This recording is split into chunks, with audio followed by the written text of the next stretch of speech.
இயேசுவில் எனதருமை சகோதர சகோதரிகளே, நாம் இப்பொழுது யோசுவா என்ற புத்தகத்தை முடித்துட்டு நீதி தலைவர்கள், இது அடுத்த பாகம்.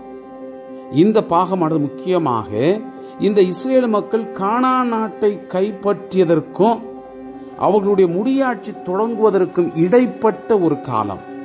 கிட்டத்தட்ட 12 முக்கியமான நபர்களை, தலைவர்களை அல்லது போர் வீரர்களை, அவர்கள் காணக்கூடிய அந்த நிகழ்வுகளை, அவர்கள் வழியாக நடந்த அனைத்து அனுபவங்களையும் தான் இந்த அதிகாரத்தில் பார்க்கிறோம். முக்கியமாக நாம் பார்ப்போம், கிதியோன் இந்த இடத்துல தான் வருவார், சிம்சோன் இந்த இடத்துல தான் வருவார். ஏன்னா இந்த மாதிரி முக்கியமான தலைவர்களையும் இந்த நீதி தலைவர்கள் நூல்களில் நாம் பார்க்கிறோம். இந்த நீதி தலைவர் நூலினுடைய முதல் அதிகாரமானது இந்த யூதா குலம் மற்றும் இந்த எப்ரேம் மனாசே குலங்கள், இவங்கள் எல்லாருமே அவர்கள் பக்கத்தில் இருக்கக்கூடிய அண்டை நாடுகளை எப்படி கைப்பற்றினாங்க என்ற விவரத்தையும் இந்த அதிகாரம் நமக்கு எடுத்து வைக்கிறது. முக்கியமாக கனானியரை எல்லாம் அவங்க துரத்தி கைப்பற்றிய விதங்களையும், ஒரு சில பேர் கனானியரை அவர்கள் துரத்தவில்லை, அவர்களோடு வாழ்ந்து அவர்கள் கடைசி வரை அவர்களுக்கு அடிமையாக இருந்தார்கள் என்ற அந்த எண்ண ஓட்டத்தையும் இந்த அதிகாரத்தில் நாம் பார்க்கிறோம். ஆம் அன்புக்குரியவர்களே, கடவுள் இந்த யூதா குலங்களில் ஒவ்வொரு குலங்களிலும் அவர்கள் போர் தொடுக்கும் பொழுது அவர்களோடு கடவுள் இருந்தார் என்பதையும் அவர்கள் பதிவு செய்கிறாங்க. கடவுளுடைய உடனிருப்பினால் இவர்கள் தொடர்ந்து தன்னுடைய எல்லைகளை விரிவுபடுத்தி கொண்டிருந்தார்கள். நம்முடைய வாழ்க்கையிலும் நம்முடைய எல்லைகளை, நம்முடைய வாழ்க்கையினுடைய சந்தோஷமான எல்லைகளை, நம்முடைய வாழ்க்கையில் இருக்கும் வெற்றி என்ற எல்லைகளை நாம் அதிகப்படுத்த வேண்டுமானால் கடவுள் நம்மளோடு இருக்கணும். அந்த நல்ல எண்ண ஓட்டத்தோடு இந்த அதிகாரத்திற்கு நாம் செவிமடுப்போம். யோசுவா இறந்த பின் இஸ்ரேல் மக்கள் ஆண்டவரிடம், கனானியருக்கு எதிராக சென்று எங்கள் சார்பாக முதலில் அவர்களுடன் யார் போரிடுவார்கள் என்று கேட்டார்கள். ஆண்டவர், யூதா செல்வான், இதோ அவன் கையில் நிலத்தை கொடுத்துள்ளேன் என்றார். யூதாவின் மக்கள் தம் சகோதரர்களாகிய சிமியோனின் மக்களிடம், எங்களுடன் எங்கள் நிலப்பகுதிக்குள் வாருங்கள், கனானியருக்கு எதிராக நாம் போரிடுவோம், நாங்களும் உங்கள் நிலப்பகுதிக்குள் உங்களுடன் வருவோம் என்றார்கள். சிமியோனினுடைய மக்கள் அவர்களுடன் சென்றார்கள். அவ்வாறே யூதா போரிட சென்ற பொழுது ஆண்டவர் கனானியரையும் பெரிசியரையும் அவர்களிடம் ஒப்படைத்தார். அவர்கள் பெசக்கில் 10,000 பேரை கொன்றார்கள். ஆதோனி பெசக்கில் கண்டுபிடித்து அவனை எதிர்த்து போரிட்டு கானானியரையும் பெரிசியரையும் அவர்கள் வீழ்த்தினார்கள். தப்பி ஓடிய அதோனி பெசக்கை அவர்கள் துரத்தி சென்று பிடித்து அவனுடைய கை கால்களின் பெருவிரல்களை துண்டித்தார்கள். அப்பொழுது அதோனி பெசக்கு கை கால்கள் பெருவிரல்கள் துண்டிக்கப்பட்ட 70 அரசர்கள் என் உணவு மேசையிலிருந்து சிதறியவற்றை பொறுக்கினார்கள்.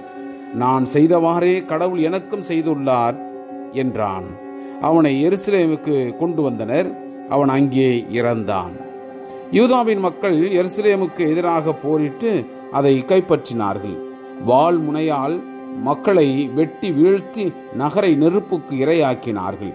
பின்னர் யூதாவினுடைய மக்கள் மலை நாட்டிலும் நெகேபிலும் மலை அடிவாரங்களிலும் வாழும் கானானியருக்கு எதிராக போர் புரிய சென்றார்கள். யூதாவின் மக்கள் கிரியத்து அர்பா என்று முன்னர் அழைக்கப்பட்ட எப்ரோனில் வாழ்ந்த கானானியருக்கு எதிராக சென்றார்கள். அவர்கள் சேசாய், அதிமான், தல்மாய் இனங்களை தோற்கடித்தார்கள். அங்கிருந்து அவர்கள் தெபீர் வாழ் மக்களுக்கு எதிராக சென்றார்கள். தெபீரினுடைய முன்னாள் பெயர் கிரியத்து சேபேர் என்பதாகும். காலேபு கிரியத்து சேபேரை தாக்கி கைப்பற்றுபவருக்கு என் மகள் அக்சாவை மனைவியாக அளிப்பேன் என்றார். காலேபின் தம்பியாகிய கெனாசின் மகன் ஒத்னியேல் அதை கைப்பற்றினார். எனவே காலேபி அவருக்கு தன் மகள் அக்சாவை மனைவியாக அளித்தார். அவள் வந்தபோது அவளுடைய தந்தையிடமிருந்து ஒரு நிலம் கேட்குமாறு அவர் அவளை தூண்டினார். எனவே அவள் கழுதையை விட்டு இறங்கிய போது காலேபு அவளிடம், உனக்கு என்ன வேண்டும் என்று அவளை கேட்டார். அவள் அவரிடம், எனக்கு நீர் ஒரு அன்பளிப்பு தர வேண்டும், எனக்கு வறண்ட நிலத்தைத்தான் கொடுத்துள்ளீர், எனக்கு நீர் ஊற்றுகளையும் தாரும் என்றார். எனவே காலேபு அவளுக்கு மேல் ஊற்றுகளையும் கீழ் ஊற்றுகளையும் கொடுத்தார். மோசேனுடைய மாமனாருடைய மக்களாகிய கேனியர் பேரிச்ச நகர்களிலிருந்து யூதா மக்களுடன் யூதா பாலை நிலத்திற்கு சென்றனர். அது ஆராத்துக்கு தெற்கே உள்ளது. அவர்கள் அங்கு சென்று அங்கிருந்த மக்களுடன் வாழ்ந்தார்கள். யூதாவின் மக்கள் தம் சகோதரர் சிமியோனின் மக்களுடன் சென்றார்கள். அவர்கள் செப்பாத்தில் வாழும் கானானியரை கொன்று அந்நகரை முற்றிலும் அழித்தார்கள். நகரின் பெயரை உர்மா என்று அழைத்தார்கள். யூதாவின் மக்கள் காசாவையும் அதன் எல்லைக்கு உட்பட்டவற்றையும், அஸ்கலோவனையும் அதன் எல்லைக்கு உட்பட்டவற்றையும், எக்ரோனையும் அதன் எல்லைக்கு உட்பட்டவற்றையும் கைப்பற்றினார்கள். ஆண்டவர் யூதாவின் மக்களுடன் இருந்தார். அவர்கள் மலைப்பகுதியை உரிமையாக்கி கொண்டார்கள். ஆனால் சமவெளியில் வாழ்ந்தவர்களை அவர்களால் விரட்ட முடியவில்லை. ஏனெனில் அவர்களிடம் இரும்பு தேர்கள் இருந்தன. ஆனாக்கினுடைய 3 புதல்வர்களை விரட்டி அடித்த காலேபுக்கு மோசே கூறியிருந்தவாறு எபிரோன் கொடுக்கப்பட்டது. எருசலேமில் வாழ்ந்த எபூசியரை பெஞ்சமின் மக்கள் விரட்டவில்லை. இந்நாள் வரை எபூசியர் பெஞ்சமின் மக்களுடன் எருசலேமில் வாழ்கின்றனர். யோசேப்பின் வீட்டார் பெத்தேலுக்கு எதிராக சென்று ஆண்டவர் அவர்களுடன் இருந்தார். யோசேப்பின் வீட்டார் லூசு என்று முன்னாளில் அழைக்கப்பட்ட அந்த பெத்தேலை உளவு பார்த்தனர். அவ்வொற்றர்கள் நகரிலிருந்து வெளியே வரும் ஓர் ஆளை கண்டார்கள். அவர்கள் அவனிடம், தயவு செய்து நகரின் நுழைவாயிலை காட்டு, நாங்கள் உனக்கு கருணை காட்டுவோம் என்றார்கள். அவனும் அவர்களுக்கு நகரின் நுழைவாயிலை காட்டினான். அவர்கள் நகரை வாள் முனையால் தாக்கினார்கள். ஆனால் அவர்கள் அந்த ஆளையும் அவன் குடும்பத்தையும் முழுவதையும் தப்பிச் செல்ல விட்டுவிட்டார்கள். அந்த ஆள் இத்தியரினுடைய நாட்டுக்கு சென்று ஒரு நகரை கட்டி எழுப்பினான். அதற்கு லூசு என்று பெயரிட்டான். அப்பெயர் இந்நாள் வரை நிலவி வருகிறது. பெர்சானையும் அதன் சிற்றூர்களையும், தானாக்கையும் அதன் சிற்றூர்களையும், தோர்வாள் மக்களையும் அவர்களுடைய சிற்றூர்களையும், இப்ளையால் வாழ் மக்களையும் அவர்களுடைய சிற்றூர்களையும், மெகிதோ வாழ் மக்களையும் அவர்களுடைய சிற்றூர்களையும் மனாசேனுடைய மக்கள் முறியடிக்கவில்லை.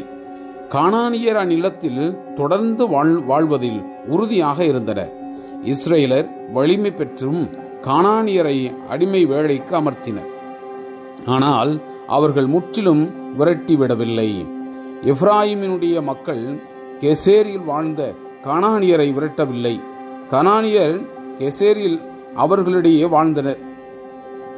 கிட்ரோன் வாழ் மக்களையோ நகலோல் வாழ் மக்களையோ செபுலோனினுடைய மக்கள் விரட்டவில்லை.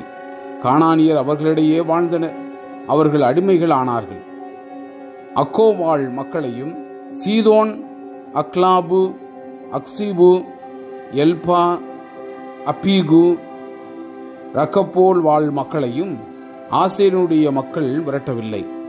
ஆசேனுடைய மக்கள் அந்நாட்டில் வாழும் கானானியரிடையே வாழ்ந்தார்கள்.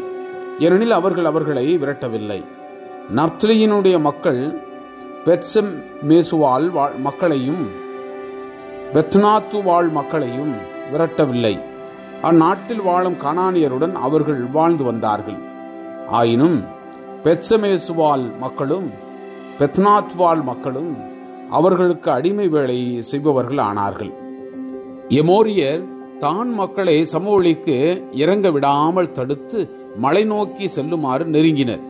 எமோரியர் கர்கரேசிலும் அய்யலோனியிலிருந்த சாலாபிமிலும் தொடர்ந்து வாழ்வதில் உறுதியாக இருந்தனர். யோசேப்பு வீட்டாருடைய கை ஓங்கியது. எமோரியர் அடிமைகளாயினர். எமோரியனுடைய எல்லை அக்ரபிம் ஏற்றத்திலிருந்து சேலாவுக்கு வடக்கே மேல் நோக்கி சென்றது.